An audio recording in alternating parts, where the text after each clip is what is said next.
그 다음에 명의신탁 주식에 대한 보유 원인에서 아까 96년 9월까지는 7명 이상의 발기인이 있어야 되고 2001년 7월까지는 3인 이상의 발기인이 있기 때문에 2001년도 이전에는 차명 주식이 생길 일들이 많이 있었다. 이렇게 이해하시면 되시고요. 2001년 이후부터는 1인 이상 법인 설립도 가능하기 때문에 굳이 있지 않을 거다 이렇게 이해하시면 되셔서 아까 서두에 말씀드렸듯이 우리 그 기업 개요 쪽에서 일부로 시작되면 차명 주식, 과점 주식 얘기를 끄집어내시는 패턴으로 가시고요.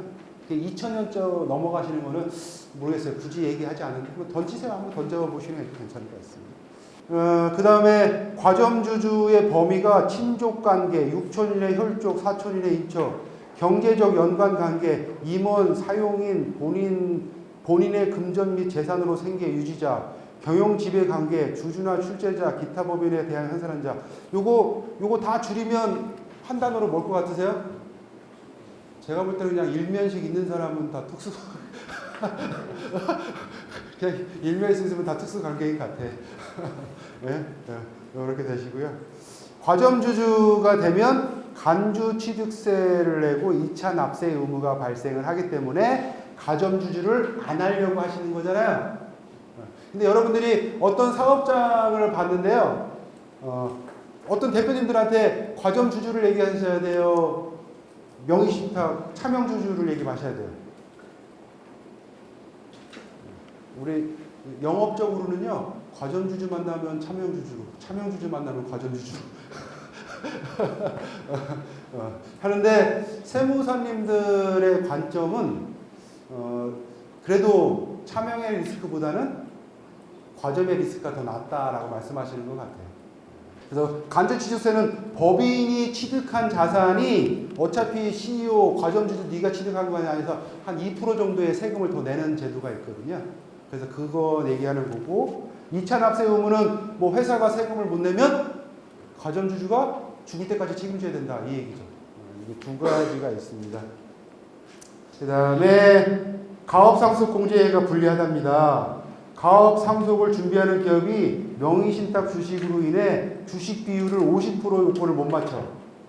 가업 승계되려면 50% 이상 주식을 대주주가 갖고 있어야 되는데 좀 분산돼 있어가지고 안 되는 거죠. 그죠? 요런 데는 나 가업 승계를 꼭 하고 싶어. 그러면 그걸 가져와야 되겠죠. 네, 요런 문제. 그 다음에 명의신탁의 입증 문제. 기간이 너무 오래 지나버리면 이게 그때 준 건지 안 준 건지 아무도 증명할 수 없습니다. 그래서 우리 명의신탁에서는 명의신탁 주식을 환원하거나 그 다음에 실소유자 확인 절차 간소화 제도라는 제도가 있어서 이런 걸 가져올 수 있다는 걸 이제 법정에서 조건을 만들어 놓은 거죠. 근데 우리들 세일즈 입장에서는 어떻게 해야 돼요? 이런 제도가 있어도 대표님이 지금 현금으로 가져와야 된다 얘기를 하셔야 돼. CEO의 모든 리스크는 재무적으로 해결을 해야 되는 거예요. 재무적으로 해결을 하려면 이 대표님은 이 재무적 리스크를 어딘가에다가 자금을 확보를 해야 돼. 그 확보하는 거를 나한테 맡기라는 게 우리 세일즈가 시작되는 거잖아요. 제도가 있다고 해서 안내를 해주고 그 제도를 활용시켜버리면 우리는 세일즈 안 일어난다는 거예요. 이해되시나요? 그러면 이런 환원 제도나 실소유자 이런 제도가 있어도 이거에 대한 안 되는 요건들을 파악을 해서 안 되는 걸 안내를 해주는 거지. 네?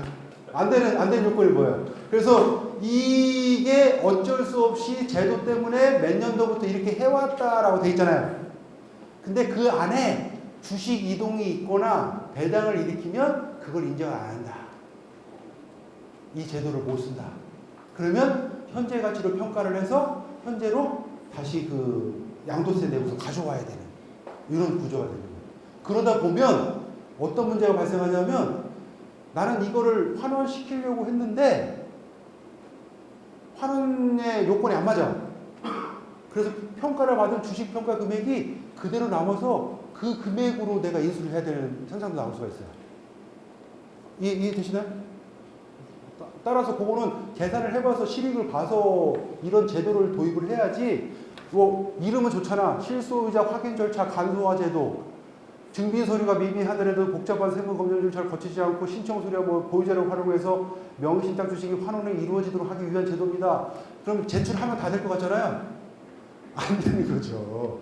안 돼가지고 거꾸로 맞는 분들이 나온다는 거예요. 그래서 이 제도를 넣기 전에 간이평가, 우리 같은 간이평가와 미비한 점들 얘기하고 대표님 상황은 이 제도가 유효하지 않을 것 같으니 다른 액션으로 취하죠. 그러면 이거를 갖다가 내 명의로 돌릴 건지 아니면 그거를 주식 가치를 떨어뜨려서 인수를 하실 건지, 인수를 하게 된다면 인수 자금은 어떻게 확보를 할 건지 이런 쪽으로 얘기를 끌고 가고